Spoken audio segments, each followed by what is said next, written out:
1. ದೈಹಿಕ ಒತ್ತಡ ಕಡಿಮೆ ಮಾಡುವುದು. ನೆಲದ ಮೇಲೆ ಕುಳಿತುಕೊಂಡು ಊಟ ಮಾಡುವಾಗ ದೇಹವನ್ನು ಸಮತೋಲಿತ ಸ್ಥಿತಿಯಲ್ಲಿ ಇರಿಸಲಾಗುತ್ತದೆ. ಈ ಸ್ಥಿತಿ ಸುಖಾಸನ ಅಥವಾ ಪೋಶ್ಚರ್ ಎಂದರೆ ಸ್ತ್ರೀಷ್ಣು ಹಾಗೂ ಪೋಷಕ ಅಂಗಗಳಿಗೆ ಒತ್ತಡ ಕಡಿಮೆಯಾಗುತ್ತದೆ. ಹೀಗೆ ಆಸನ ಸ್ಥಿರವಾಗಿರುವಾಗ ಉರಗಸುವೆ ಶಕ್ತಿಯು ಜೀರ್ಣಕ್ರಿಯೆಗೆ ಸಂಪೂರ್ಣವಾಗಿ ಲಭ್ಯವಾಗುತ್ತದೆ. 2. ಜೀರ್ಣಕ್ರಿಯೆ ಸುಗಮವಾಗುವುದು. ನೆಲದ ಮೇಲೆ ಕುಳಿತುಕೊಂಡು ಊಟಿಸುವಂತೆ ಪಾದಗಳು ನೆಲದ ಮೇಲೆ ನೇರವಾಗಿ ಇರಲಾಗುತ್ತದೆ. ಇದು ಹೃದಯ ಹಾಗೂ ನಸಿಗಳ ಮೇಲೆ ಸುಲಭ ಒತ್ತಡವನ್ನು ಉಂಟುಮಾಡುತ್ತದೆ. ಹೀಗಾಗಿ ಹೊಟ್ಟೆ, ಕಲೆ ಮತ್ತು ಅಂತರಂಗಗಳಲ್ಲಿ ರಕ್ತ ಸಂಚಾರ ಸುಗಮವಾಗಿ ನಡೆಯುತ್ತದೆ.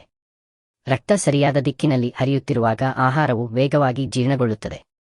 3. ಮನಸ್ಸು ಮತ್ತು ಭೋಜನದ ಜ್ಞಾಪನೆ. ನೆಲದ ಮೇಲೆ ಕುಳಿತುಕೊಳ್ಳುವಾಗ ಮನಸ್ಸು ಶಾಂತವಾಗಿರುತ್ತದೆ. ಮನಸ್ಸು ಶಾಂತವಾಗಿದ್ದಾಗ ಹಾರ್ಮೋನ್ಗಳು ಸಮತೋಲಿತವಾಗಿ ಬಿಡುಗಡೆಯಾಗುತ್ತವೆ. ಇದು ಜೀರ್ಣಕ್ರಿಯೆ, ಚಯಾಪಚಯ ಮತ್ತು ಹಾರ್ಮೋನ್ ಉತ್ಪತ್ತಿಗೆ ಸಹಕಾರಿಯಾಗಿದೆ. ಆಹಾರವನ್ನು ನಿಧಾನವಾಗಿ ಯಥಾಸ್ಥಿತಿಯಲ್ಲಿ ಸೇವಿಸುವುದು ಮೈಂಡ್ಫುಲ್ ಈಟಿಂಗ್ ಅಥವಾ ಮನಃಪೂರ್ವಕ ಆಹಾರ ಗ್ರಹಣಕ್ಕೆ ಸಹಕರಿಸುತ್ತದೆ. 4. ಪರಿಸರ ಮತ್ತು ಹೃದಯ ಆರೋಗ್ಯ. ನೆಲದ ಮೇಲೆ ಕುಳಿತಿರುವಾಗ ದೇಹ ಸಂಪೂರ್ಣವಾಗಿ ನೆಲಕ್ಕೆ ತಂಗಿಕೊಳ್ಳುತ್ತದೆ.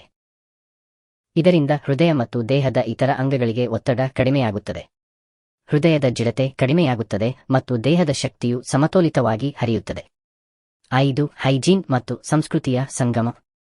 ಸಾಂಪ್ರದಾಯಿಕವಾಗಿ ನೆಲದ ಮೇಲೆ ಕುಳಿತು ಊಟ ಮಾಡುವಂತೆ ನಮ್ಮ ಪಾದಗಳು ನೆಲವನ್ನು ತಟ್ಟುವ ಮೂಲಕ ಮೈಕ್ರೋಬಿಯಲ್ ಸಮತೋಲನವನ್ನು ಕಾಯ್ದುಕೊಳ್ಳುತ್ತವೆ.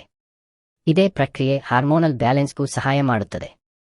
ತಾತ್ವಿಕವಾಗಿ ನೆಲದ ಮೇಲೆ ಕುಳಿತುಕೊಳ್ಳುವ ಮೂಲಕ ಆಹಾರವನ್ನು ಗೌರವದಿಂದ ಸೇವಿಸುವ ಅಭ್ಯಾಸ ಬೆಳೆಸಲಾಗುತ್ತದೆ.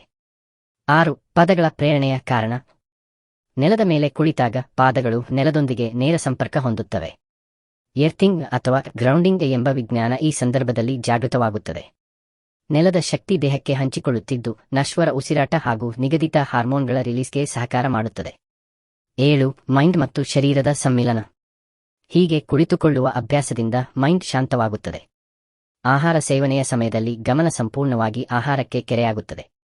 ಇದು ಆಹಾರ ಚಯಾಪಚಯವನ್ನು ಸುಗಮಗೊಳಿಸುತ್ತದೆ ಮತ್ತು ಪೋಷಕಾಂಶಗಳ ಶೋಷಣೆಯನ್ನು ಹೆಚ್ಚಿಸುತ್ತದೆ. ಸಾರಾಂಶ. ನೆಲದ ಮೇಲೆ ಕುಳಿತು ಊಟ ಮಾಡುವುದರಿಂದ ದೇಹ, ಮನಸ್ಸು ಮತ್ತು ಹೃದಯದ ಮೇಲೆ ಒತ್ತಡ ಕಡಿಮೆಯಾಗುತ್ತದೆ. ಜೀರ್ಣಕ್ರಿಯೆ ಸುಗಮವಾಗುತ್ತದೆ, ಹಾರ್ಮೋನಲ್ ಸಮತೋಲನ ಸುಧಾರಿಸುತ್ತದೆ, ಶರೀರವು ನೆಲದ ಶಕ್ತಿಯೊಂದಿಗೆ ಸಂಪರ್ಕ ಸಾಧಿಸುತ್ತದೆ ಮತ್ತು ಆಹಾರದ ಪೋಷಕಾಂಶಗಳು ಹೆಚ್ಚಿನ ಪ್ರಮಾಣದಲ್ಲಿ ಶೋಷಿಸಲ್ಪಡುತ್ತವೆ. ಇದೊಂದು ವೈಜ್ಞಾನಿಕವಾಗಿ ಸಮರ್ಥಿತ, ಆರೋಗ್ಯಕರ ಹಾಗೂ ಸಾಂಪ್ರದಾಯಿಕ ಅಭ್ಯಾಸವಾಗಿದೆ.